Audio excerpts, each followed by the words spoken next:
ತೆಗೆದುಕೊಳ್ಳು ಕಾಫಿಯನ್ನು.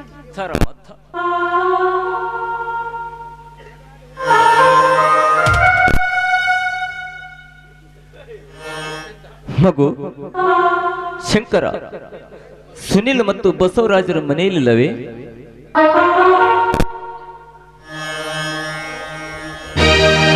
ಅಪ್ಪಾಜಿ, ಬಸವರಾಜ ಇದೀಗ ತನ್ನ ರಿಸಲ್ಟ್ ನೋಡಲು ಹೋಗಿದ್ದಾನೆ. ಸುನಿಲ ನಿನ್ನೆ ರಾತ್ರಿ ಹೋದವನು ಇನ್ನೂವರೆಗೆ ಮನೆಗೆ ಬಂದಿಲ್ಲ ಅಪ್ಪಾಜಿ.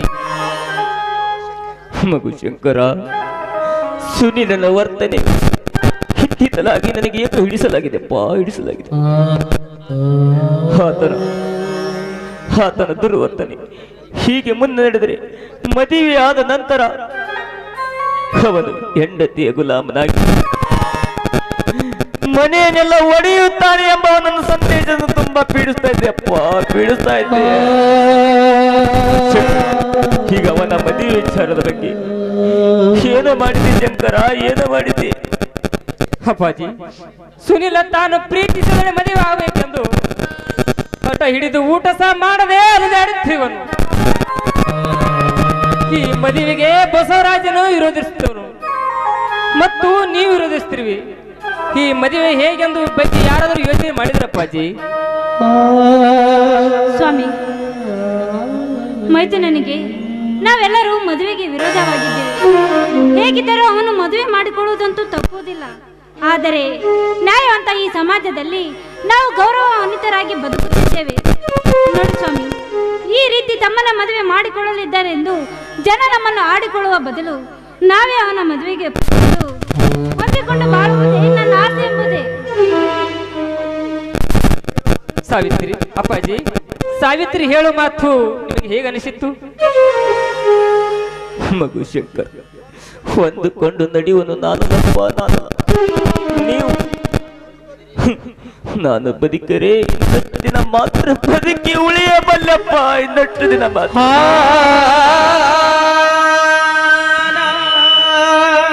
ಶಂಕರ, ಒಟ್ಟಿನಲ್ಲಿ ಈ ಮನೆ ಅಂದ ಚಂದದ ಕುಡಿಯ ಬಾಳಿಯ ಬಲವಂತೆ ಚಿಗುರಿ 10 ಜನರಿಗೆ ಆನಂದಿಸುವಂತೆ, 10 ಜನರಿಗೆ ಬಾಳೆಹಣ್ಣನ್ನು ಕೊಟ್ಟು ಆನಂದಿಸುವಂತೆ, 10 ಜನರ ಬಾಯಲ್ಲಿ ಈ ರಾಮಜ್ಜನ ಮನೆಯ ಕೀರ್ತಿ ಹಾಡಿ ಹೊಗಳಬೇಕು ಎಂಬುದು ನನ್ನ ಬಯಕೆ ಅಪ್ಪ, ಬಯಕೆ.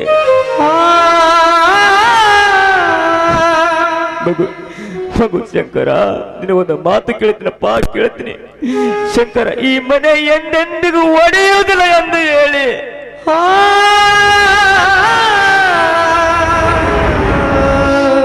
ಒಂದು ಮಾತು ಕೊಡಪ್ಪ, ಒಂದು ಮಾತು ಕೊಡು. ಅಪ್ಪಾಜಿ, ನನ್ನ ತಮ್ಮಂದರು ನನಗೆ ಎಷ್ಟೇ ತೊಂದರೆಗೊಳಿಸಿದರು ಅವರಿಗೆ ಬುದ್ಧಿ ಹೇಳುತ್ತಾ ಈ ಮನೆ ಒಡೆದಂತೆ ಅಪ್ಪಾಜಿ, ಇದು ನಿಮ್ಮ ಪವಿತ್ರ ಪಾದವೇ ಸಾಕ್ಷಿ ಅಪ್ಪ.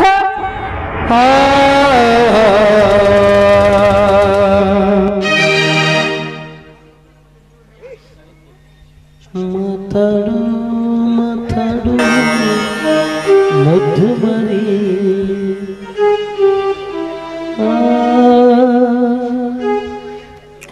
ನೋಡು ಸುವರ್ಣ, ನಮ್ಮಿಬ್ಬರ ಈ ಮದುವೆಗೆ ಯಾರ ಮನಸ್ಸವಿಲ್ಲವೆಂದು ನಿನಗೂ ಚೆನ್ನಾಗಿ ಗೊತ್ತು. ಅದಕ್ಕಾಗಿ ಆರತಿ ಓಕಳೆ ಮಾಡುವವರೆಗೂ ನಮ್ಮ ಮನೆಯಲ್ಲಿ ನಮ್ಮ ಪಾಲಿಗೆ ಎಲ್ಲರೂ ಸತ್ತಂತೆ ಆಯಿತು. ನಡಿ ಸುವರ್ಣ, ಒಳಗಡೆ ಹೋಗಿ ದೇವರಿಗೆ ನಮಸ್ಕರಿಸೋಣ. ಸುನೀಲ್, ನನ್ನ ತಂಗಿಗೆ ನಾನಾದರೂ ಓಕುಳಿ ಚೆಲ್ಲುತ್ತೇನೆ. ನಿಂತುಕೊಳ್ಳಿ. ಈ ಮನೆ ಹೊಸ್ತಿಲಲ್ಲಿ ಕಾಲಿಡಬೇಕಾದ್ರೆ ಅಪ್ಪಣೆ ತೆಗೆದುಕೊಂಡು ಬರಬೇಕು. ನೋಡಿ, ನಿಮ್ಮ ಪರಿಣಾಮ ನೆಟ್ಟಿಗಿರುವುದಿಲ್ಲ. ಏಕೆ? ನೋಡಿ, ಈ ಮನೆಯಲ್ಲಿ ಮಕ್ಕಳಿಲ್ಲದೆಂದರೂ ಒಂದು ಹೆಣ್ಣು ಇದೆ ಎಂಬುದು ಮಾತ್ರ ಮರೆಯಬೇಡಿ. ನೋಡಿ ನೋಡಿ, ಈ ಒಡಲಿಗೆ ನನ್ನ ಮೈದುನರೇ ನನ್ನ ಮಕ್ಕಳಿದ್ದ ಹಾಗೆ. ಅದರಂತೆ ನಾನು ನನ್ನ ಮೈದುನಿಗೆ ಆರತಿ ಓಕಳಿ ತೆಗಿತೇನೆ. ನೋಡಪ್ಪ ಮೈದುನ, ಇಲ್ಲಮ್ಮ ತಂಗಿ.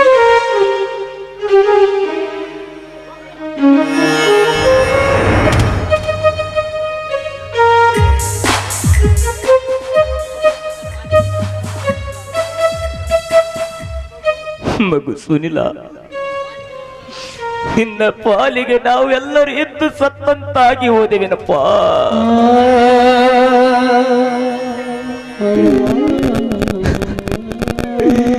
ಈ ನಿನ್ನ ಮದುವೆಗೆ ವಿರೋಧಿಸರು ಎಂದು ತಿಳಿದು ಈ ಹೆಣ್ಣಿನ ಮೋಹಕ್ಕೆ ಮರುಳಾಗಿ ನಮ್ಮೆಲ್ಲರನ್ನು ಬಿಟ್ಟು ಮದುವೆಯಾಗಿ ಬಂದೇನಪ್ಪ.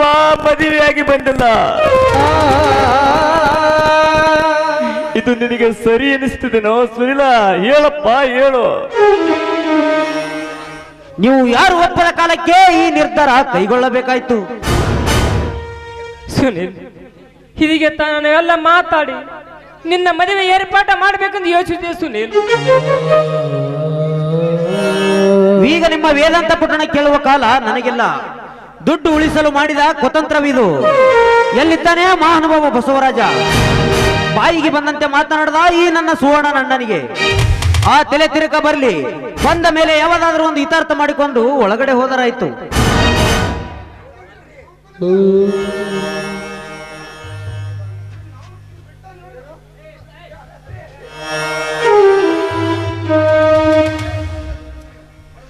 ಮದುಮಗಳಾಗಿ ಮನೆಗೆ ಬಂದಿರೋರಿಗೆ ಓಕಳಿ ತೆಗೆದರೆ ಏನೂ ಆಗುವುದಿಲ್ಲಂತೆ. ನೋಡಮ್ಮ, ಓಕಳಿ ತೆಗುತ್ತೇನೆ, ಸ್ವಲ್ಪ ತಿರುಗಮ್ಮ. ಏಕೆ ಒತ್ತಾಯ ಮಾಡುತ್ತೀರಿ? ಇಷ್ಟವಿರ್ಲಿಕ್ಕಿಲ್ಲ, ಬಿಡಿ. ಮೇಲಾಗಿ ನಿಂತ್ಕೊಳ್ಳಿ. ನೋಡಿ, ನಿಮ್ಗೆ ಮೊದ್ಲೇ ಮಕ್ಕಳಿಲ್ಲ, ಅಷ್ಟಕ್ಕೂ ನೀವು ಬಂಜೆ. ನಿಮ್ಮ ಕೈಯ ನನಗೆ ಓಕಳಿ ತೆಗೆದ್ರೆ ನಾನು ಬಂಜೆ ಆಗಿ ಸಾಯ್ಬೇಕಾಗುತ್ತದೆ ಈ ಭೂಮಿ ಮೇಲೆ, ಅಲ್ಲದೆ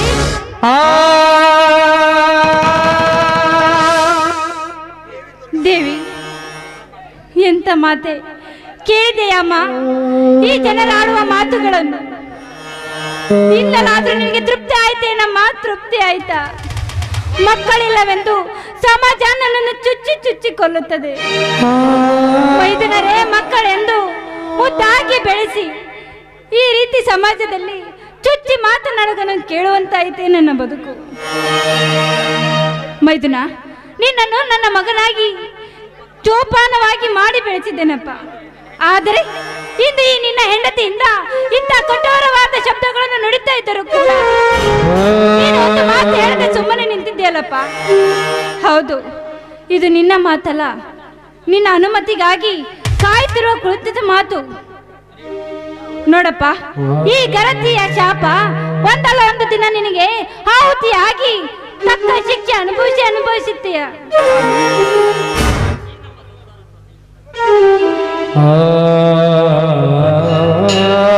ಸಾವಿತ್ರಿ, ಸಾವಿತ್ರಿ,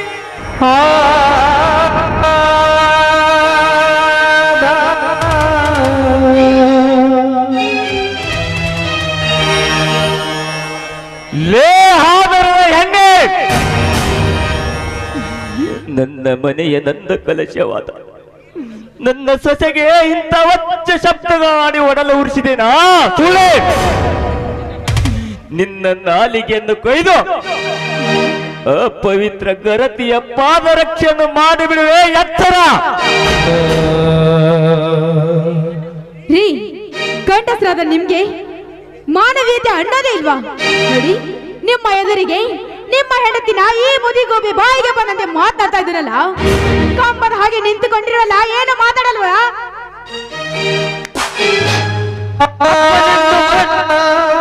ಅಪ್ಪನೆಂದು ಮಗನ ಹೆಂಡತಿಯ ಮೇಲೆ ಕೈ ಮಾಡಲು ಹೊಂಟಿರುವ ಮುದಿಗೂಬೆ, ಇದೊಂದು ಸಾರಿ ಕೈ ಮಾಡಿದಿ, ಇನ್ನೊಂದು ಸಾರಿ ಕೈ ಮಾಡಿದ್ರೆ ನಿನ್ನ ಕೈ ಕತ್ತರಿಸಿ ಬಿಡುವೆ. ಹುಷಾರ್.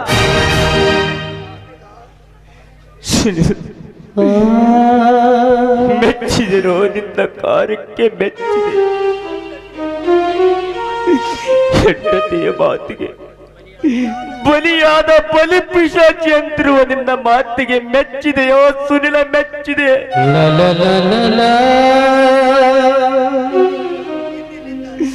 ಸುನಿಲ, ಇಂದಿನಿಂದ ನೀನು ನನ್ನ ಮಗನಲ್ಲಪ್ಪ, ನೀನು ನನ್ನ ಮಗನಲ್ಲ.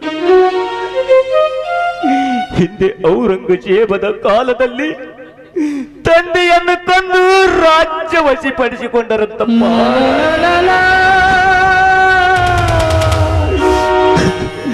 ಆದರೆ ಇಂದಿನ ಈ ಕಾಲದಲ್ಲಿ ಹೆಂಡತಿಯ ಮಾತಿಗೆ ಕಟ್ಟು ಬಿಟ್ಟು ತಂದೆಯ ಕಪಾಳಕ್ಕೆ ಮೋಕ್ಷ ಕೊಟ್ಟಂತ ಸಣ್ಣನನ್ನು ಕಂಡಿದ್ದಿದೆ ಮೊದಲೇ ಸಾರಿ ಸುನಿಲ್ಲ. ಇದೆ ಮೊದಲೇ.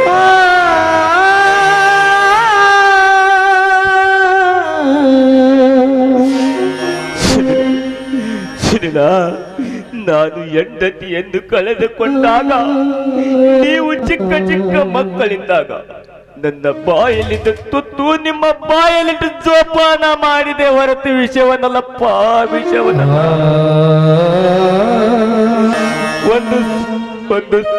ಒಂದು ಸುಂದರವಾದ ಜಿಂಕೆ ಮರಿಗಳಂತೆ ಜೋಪಾನ ಮಾಡಿದೆ. ಆದರೆ ನೀನಾದೆಯಪ್ಪ ಹಾವಿನ ಮರಿ, ಹಾವಿನ ಮರಿಯಾಗಿ ತೋರಿಸಿ ಬಿಟ್ಟಲಪ್ಪ ಅಲ್ಲಿನ ರುಚಿ. ಸುನಿಲ, ಈ ಒಡೆದ ನಿನ್ನ ಒಂದಿಲ್ಲ ಒಂದು ಕೈಗಳು, ನಿನ್ನ ಕೈಗಳು ಈ ದಾರಿ ಹೋಗರಲ್ಲಿ ಭಿಕ್ಷೆ ಪಡೆಯಲಿಲ್ಲ ಅಂದರೆ ನನ್ನ ಹೆಸರು ರಾಮಜ್ಜನಲ್ಲಪ್ಪ, ರಾಮಜ್ಜನಲ್ಲ. ಇದು ನಿನ್ನ ತಂದೆಯ ಮಾತಲ್ಲಪ್ಪ, ಇದು ನಿನ್ನ ತಂದೆಯ ಮಾತಲ್ಲ. ನಿನ್ನ ಹೃದಯದಿಂದ ಚಿಮ್ಮುತ್ತಿರುವ ರಕ್ತದಿಂದ ಬಂದ ಮಾತಪ್ಪ. ನಿನಗೆ ತಿಳಿಯದು, ನಿನಗೆ ತಿಳಿಯದು ಸುನಿಲ. ಮಗು ಶಂಕರ, ಎಲ್ಲಿದ್ದೀಯಪ್ಪ?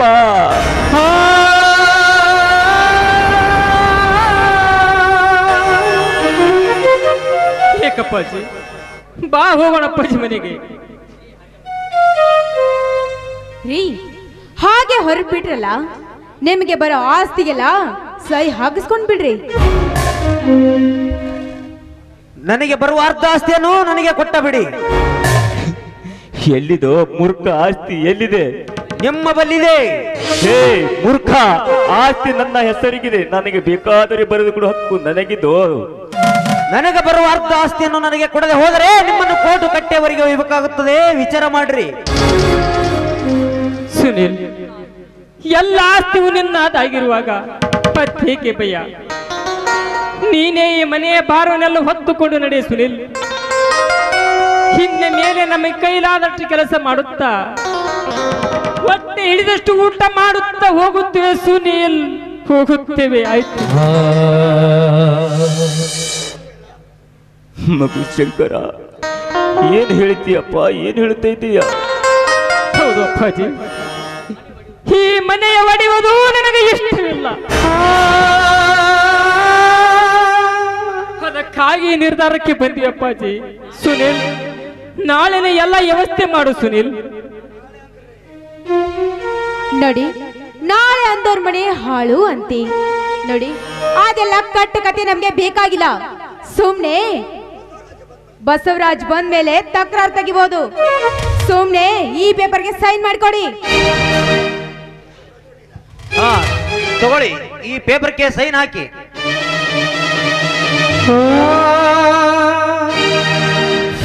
ಮುಪ್ಪಿನ ಕಾಲಕ್ಕ ಜೋಪಾನ ಮಾಡಕ ಮಕ್ಕಳು ಬೇಕಂತ, ಹರಿಕೆಯ ಹೊತ್ತು ಹಡದರ ಮಗನ ಏನು ಆಯ್ತು ಮುಂದ, ಕೇಳರಿ ಏನು ಆಯ್ತು ಮುಂದ.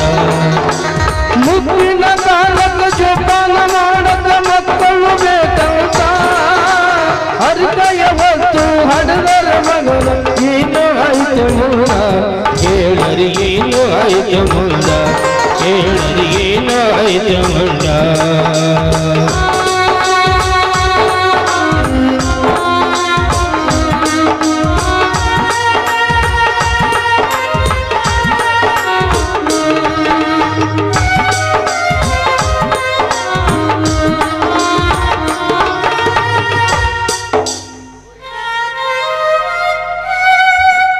ಬನ್ರಿ, ಅಂತೂ ಆಸ್ತಿ ಪತ್ರಿಕೆ ಸಹಿ ಮಾಡಿಕೊಟ್ರು. ಬನ್ನಿ, ಒಳಗೆ ಹೋಗೋಣ. ನಡಿ ಸುವರ್ಣ.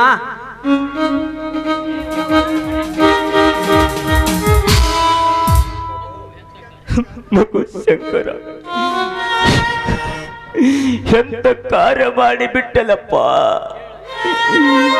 ಹೇಳದೆ ಕೇಳದೆ ಸಹಿ ಹಾಕಿ ಬಿಟ್ಟಲಪ್ಪ ಶಂಕರ. ಇದಕ್ಕೆ ನಿನ್ನ ತಮ್ಮ ಬಸವರಾಜ ಬಂದು ನನ್ನ ತಮ್ಮ ಅಂತವನಲ್ಲ. ನಾ ಹೇಳಿದಂತೆ ಕೇಳುತ್ತಾನೆ ಅಪ್ಪಾಜಿ. ನಡಿ ಅಪ್ಪಾಜಿ, ಮನೆಗೆ ಹೋಗೋಣ. ನಡಿ ಹೋಗೋಣ. ಆಡಿಸಿ ನೋಡು, ಬೀಳಿಸಿ ನೋಡು, ಉರುಳಿ ಹೋಗದು. ಆಡಿಸಿ ನೋಡು, ಬೀಳಿಸಿ ನೋಡು, ಉರುಳಿ ಹೋಗದು. ಯಾರೇ ಬರಲಿ ಮನಸ್ಸಿಗೆ ನೊಂದು ಶಾಂತಿ ಸಿಗುವುದು. ಕಣ್ಣೀರು ಇಡುವ ನನ್ನೆಯ ಕಥೆಯೋ ಏಕ ಮುಗಿಯದು ತಂದೆ, ಏಕ ಮುಗಿಯದು. ಆಡಿಸಿದಾತ ಬೇಸರ ನೋಡಿ ಆಟ ಮುಗಿಸಿದ. ಸೂತ್ರವ ಹರದ ಬೊಮ್ಮೆಯ ಮರದ ಮಣ್ಣಾಕ್ಸಿದ. ಕಬ್ಬಿನ ದಾರೆ ಹರಿಸಲು ನನ್ನ ಜೀವ ಉಳಿಸಿದ ತಂದೆ, ಜೀವ ಉಳಿಸಿದ. ಆಡಿಸಿ ನೋಡು, ಬೀಳಿಸಿ ನೋಡು, ಉರುಳು ಹೋಗದು. ಆಡಿಸಿ ನೋಡು, ಬೀಳಿಸಿ ನೋಡು, ಉರುಳು ಹೋಗದು. ನನ್ನ ಹೆಂಡತಿ ಗರ್ಭವತಿ. ಹಾಗಾದ್ರೆ ಚಿತ್ರಕಾರದ ನನಗೆ ಏಕೆ ಹೇಳಿದು ತಾ ಗರ್ಭವತಿ ಎಂದು?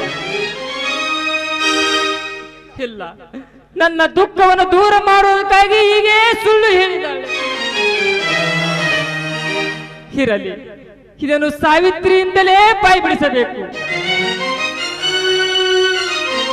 ಪ್ರೇಮದ ಕಾದಂಬರಿ ಬರೆದನೋ ಕಣ್ಣೀರಲಿ. ಕಥೆಯ ಮುಗಿದು ಹೋದರು ಮುಗಿಯದಿರುತ್ತ ಬಂದರ. ಪ್ರೇಮದ ಕಾದಂಬರಿ ಬರೆದನೋ ಕಣ್ಣೀರಲಿ. ಕಥೆಯ ಮುಗಿದು ಹೋದರು ಮುಗಿಯದಿರುತ್ತ ಬಂದರ. ಮೊದಲ ಪುಟ್ಟಗ